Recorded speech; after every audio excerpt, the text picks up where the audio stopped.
He grew up without a father. He worked in an industrial laundry just to keep the lights on. He wrote his first novel in a tiny trailer with two young children and a wife who believed in him more than he believed in himself. And when he finally finished it, he threw it in the bin. What happened next would make him the best-selling horror author in history. This is the story of Stephen King, and it begins, as all great stories do, in the dark. Stephen Edwin King was born on the 21st of September 1947 in Portland, Maine. Before he was old enough to form a memory, his father walked out of the house one day and never came back. His mother, Nellie Ruth, was left completely alone. Two young boys, no money, no support. She packed up everything they owned and spent the next 9 years moving from city to city: Chicago, Indiana, Massachusetts, Wisconsin, chasing work, chasing stability, chasing something that always seemed just out of reach. There were times she couldn't manage alone, times she had to leave Stephen and his brother David with relatives for weeks or months at a time. A childhood of instability, of poverty, of absence, of learning very early that the world did not owe you anything. But somewhere in all that darkness, something extraordinary was growing. When Stephen was 11, his mother finally settled the family in Durham, Maine, and it was there, exploring a relative's attic, that his older brother David made a discovery that would change everything. A box of books. Books that had belonged to their absent father. Horror novels, science fiction, stories of monsters and shadows, and things that go bump in the night. Stephen reached into that box and pulled out a collection of horror stories by H.P. Lovecraft. He read it in one sitting, and something inside him, something that had been quietly waiting, caught fire. He started writing, at first just for himself. Short stories scribbled in notebooks, tales of monsters and mystery. By the time he was 14, he was submitting his stories to magazines and collecting the rejection letters on a nail on his bedroom wall. Rejection after rejection after rejection. But Stephen King didn't take them off the wall. He kept them there, every single one, because he understood something most people never learn. Rejection is not a verdict, it is evidence that you are trying. And then one day, the nail gave way under the weight of them all. He knocked it out of the wall, hammered in a bigger spike, and kept writing. By 16, the rejection letters were starting to change their tone. One editor from the magazine of fantasy and science fiction wrote back, "This isn't for us, but you have talent. Try again." 3 words that changed everything. You have talent. He graduated from the University of Maine in 1970 with a degree in English. He married Tabitha Spruce, the woman who would become his greatest champion, in January 1971. They were broke, completely broke. King couldn't find a teaching position immediately, so he took a job at an industrial laundry, washing sheets and towels for a few dollars an hour. He sold occasional short stories to magazines for a few $100s. Sometimes he wasn't paid in money at all, just extra copies of the magazine.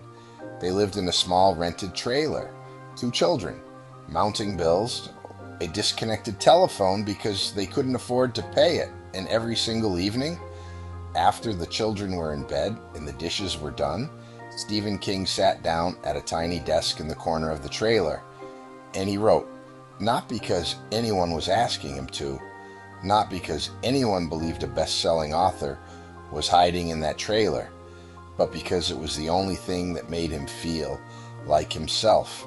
In the autumn of 1971, he finally got a teaching position at Hampton Academy in Maine. It barely paid enough to cover their bills. He kept writing in the evenings. And then one day, an idea came to him. A story about a teenage girl, an outsider, bullied and humiliated and pushed to the very edge. A girl who had a gift the world never bargained for. He called her Carrie.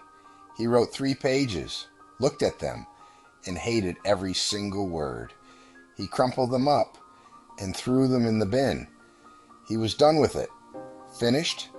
That evening, Tabitha King went to empty the bin. She pulled out the crumpled pages. She smoothed them out. She read them, and she went to find her husband. She told him, "You've got something here. Keep going." He kept going. He finished the manuscript and submitted it to publishers. The first publisher said no. The second said no, no, no, no. 30 publishers in total rejected Carrie. 30. But Stephen King had been collecting rejection letters since he was 14 years old. He knew what to do with them. He kept going. And then, finally, Doubleday Publishing said yes. Carrie was published in 1974. The hardback sold a respectable 13,000 copies. And then King's agent sold the paperback rights for $400,000. The man who had been living in a trailer with a disconnected telephone received a check for $200,000, his half of the deal. He called his mother first, and then he sat quietly for a very long time, because $400,000 for a story he had thrown in the bin was not something he had words for. Carrie became a cultural phenomenon. It was adapted into a film by director Brian De Palma in 1976, earning 2 Academy Award nominations. And it was just the beginning. What followed over the next 5 decades was one of the most extraordinary careers in literary history. The Shining, It, Misery, The Stand, The Green Mile, Pet Sematary, story after story, world after world, more than 65 novels, more than 200 short stories, translated into over 50 languages, adapted into more films and television series than almost any other writer alive. Stephen King's net worth today exceeds $400 million.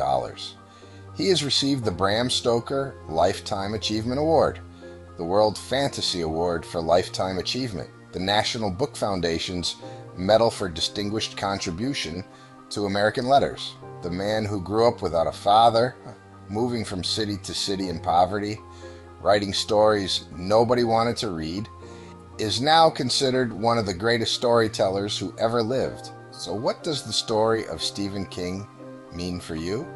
It means that the thing you feel called to do, the thing you keep coming back to even when the world ignores it, deserves your commitment. It means that rejection is not the enemy of your dream.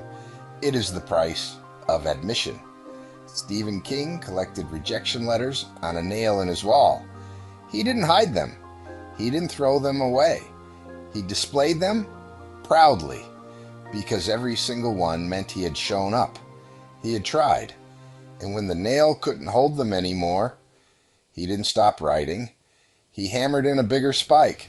Think about what you're working toward right now. Think about the doors that have closed, the no's you have received, the moments you crumpled up your own pages and threw them in the bin. Tabitha King reached into that bin and pulled out a $400,000 idea. Your discarded pages might be worth more than you think.